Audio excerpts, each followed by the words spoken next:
Police state. That's what many protesters here in Toronto, where the G20 Summit of Economic Leaders is taking place, have called it. $1 billion spent on security, 20,000 officers deployed, officers who left this car after it was attacked by protesters who have since written on it, police state, which is what many have characterized it. Out here on the streets of Toronto, protests have been going on all day. They've really been going on all week, but they've culminated today, which is when the actual G20 summit began. Now, many of these protesters were peacefully marching, rallying for various causes that they believe are not being heard by the leaders who are meeting here in Toronto. Many are still surrounding me, although the actual protest ended officially a while ago, ended by riot police. These protesters wanted to get down to the 5-kilometer-long fence that's 12 feet high in order to bring their messages to these economic leaders. They did not make it there. They were stopped blocks away by riot police. Now, behind me, this is another one of the cars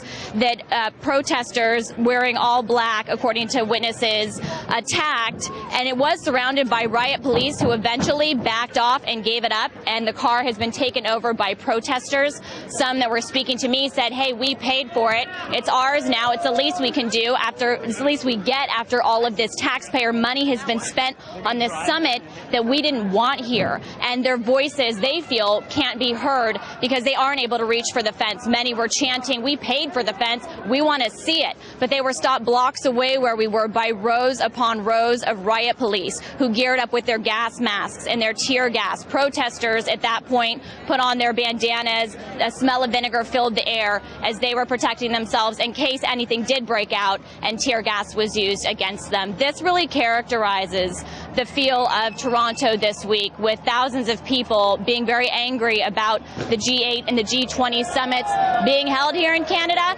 as well as the leaders and what the policies are that they're making that they believe take into account the desires of the elite and corporations and not the people, which all these protesters and activists took to the streets today to demonstrate. We'll bring you the latest, but right here from the streets of Toronto, I'm Lauren Lister, RT.